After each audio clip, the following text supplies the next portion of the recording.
आधी 40 आमदार, नंतर 13 खासदार आणि अलीकडे पुन्हा 6 खासदार. एकनाथ शिंदेंनी ठाकरेंना दिलेले हे 3 मोठे धक्के. या आधी झालेल्या नेत्यांच्या फोडाफोडीचं प्रकरण हे कोर्टात गेलं होतं. फुटलेल्या नेत्यांच्या अपात्रतेसाठी ठाकरे कोर्टात सुद्धा लढले होते. पण यावेळी थेट लोकसभा अध्यक्षांनीच ठाकरेंच्या 6 खासदारांच्या पक्षांतराला मान्यता दिल्यामुळे ठाकरेंकडे पर्याय उरला नव्हता आणि मोठा धक्का बसला होता. पण आता उद्धव ठाकरेंनी सुद्धा गेम फिरवण्याची तयारी सुरू केली आहे आणि त्याचा पहिला दणका थेट कोर्टातून देण्यात आलाय. शिवसेना उद्धव बाळासाहेब ठाकरे पक्षाच्या 6 खासदारांना एकनाथ शिंदे यांच्या शिवसेनेत विलीन करण्याच्या लोकसभा अध्यक्ष ओम बिर्ला यांच्या निर्णयाला ठाकरे गटाने थेट सुप्रीम कोर्टात आव्हान दिलं होतं. या प्रकरणी सुप्रीम कोर्टाने लोकसभा अध्यक्ष, लोकसभा सचिवालय गटात गेलेल्या 6 बंडखोर खासदारांना कारणे दाखवा नोटीस बजावली आहे. सुप्रीम कोर्टाने शिवसेना उद्धव बाळासाहेब ठाकरे पक्षाने दाखल केलेल्या याचिकेवर गंभीर दखल घेत हा निर्णय दिला. सुप्रीम कोर्टाने थेट लोकसभा अध्यक्ष ओम बिर्ला, त्यानंतर उपमुख्यमंत्री एकनाथ शिंदे आणि त्या 6 खासदारांनाच कारणे दाखवा नोटीस बजावल्यामुळे याची चर्चा होते. कोर्टाने या सर्व पक्षकारांना आपलं लेखी उत्तर सादर करण्याचे निर्देश दिले असून या प्रकरणाची पुढील सुनावणी आता 2 आठवड्यानंतर होणार आहे. ठाकरे गटातर्फे वरिष्ठ वकील देवदत्त कामत यांनी न्यायालयामध्ये बाजू मांडली. ठाकरे गटाचे वकील कामत यांनी जोरदार युक्तिवाद केला. त्यांनी म्हटलं की मशाल चिन्हावर निवडून आलेला कोणताही खासदार किंवा त्यांचा गट जो ठाकरे गटाचा आहे, परवानगीशिवाय इतर पक्षात विलीन होऊ शकत नाहीत. त्यामुळे लोकसभा अध्यक्षांनी दिलेल्या मान्यता कायदेशीरदृष्ट्या पूर्णपणे अयोग्य आहे. त्यामुळे लोकसभा अध्यक्षांनी दिलेली मान्यता कायदेशीरदृष्ट्या पूर्ण होऊ शकत नाही, ती अयोग्य आहे.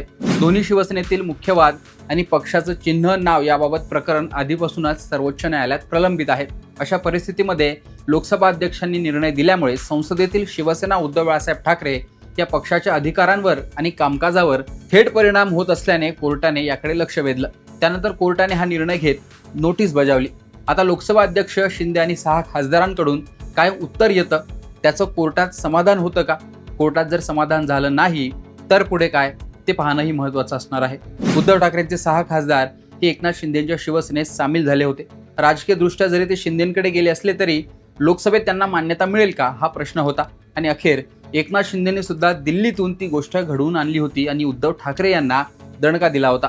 2024च्या लोकसभा निवडणुकीत ठाकरेंच्या शिवसेनेकडून निवडून आलेल्या 6 खासदारांनी उद्धव ठाकरेंची साथ सोडल्याने त्यांच्यावर मोठ्या प्रमाणात टीकाही झाली होती. त्यामध्ये ओमराजे निंबाळकर जे धाराशिवचे खासदार आहेत, संजय दिना पाटील, संजय देशमुख, संजय जाधव, भाऊसाहेब वागचौरे, नागेश पाटील आष्टीकर या खासदारांचा समावेश आहे. या 6ही खासदारांनी पक्षांतराच्या कारवाईपासून वाचण्यासाठी आधी लोकसभेमध्ये आपला एक वेगळा गट स्थापन केला होता आणि नंतर या गटाने थेट एकनाथ शिंदेंच्या शिवसेनेत विलीन होण्याचा निर्णय घेतला होता.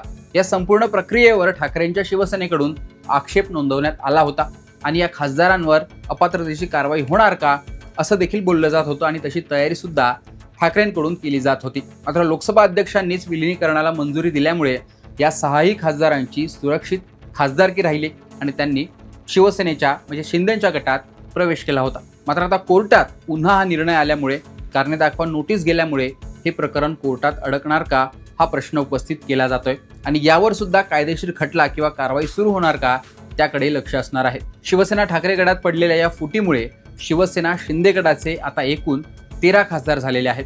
आधीचे 7 आणि आताचे 6 असे 13 खासदार एकनाथ शिंदेंकडे असणार आहेत. त्यामुळे एकनाथ शिंदे हे महाराष्ट्रात भाजपपेक्षा खासदारांच्या बाबतीत मोठा पक्ष ठरलेले आहेत आणि एकूणच दिल्ली दरबारी सुद्धा एकनाथ शिंदेंचं वजन यामुळे वाढलेलं आहे. पण आता हे वजन कोर्टात काय घडतं त्यावर अवलंबून आहे. कोर्टात जर खटला सुरू झाला किंवा या प्रक्रियेवर स्टे आणला गेला तर मात्र एकनाथ शिंदेंना हा मोठा धक्का बसू शकतो आणि ठाकरेंनी गेम पलटवला असा एक मेसेज जाऊ शकतो. पण आता खरंच असं घडतं का? एकदा लोकसभा अध्यक्षांनीच परवानगी दिल्यामुळे खासदारांची खासदारकी सुरक्षित राहते का ते पाहणं महत्त्वाचं असणार आहे. पण एकूणच हा जो काही खटला आहे किंवा हे जे काही प्रकरण आहे ते शिवसेना म्हणजे ठाकरे विरुद्ध शिंदे या वादात आणखीन एक भर टाकणारं प्रकरण आहे असं म्हणता येईल. या सत्तासंघर्षाविषयी तुमचं मत काय ते कमेंट बॉक्समध्ये सांगा. लोकसत्ताला फॉलो, सबस्क्राईब केलं नसेल तर फॉलो आणि सबस्क्राईब देखील करा.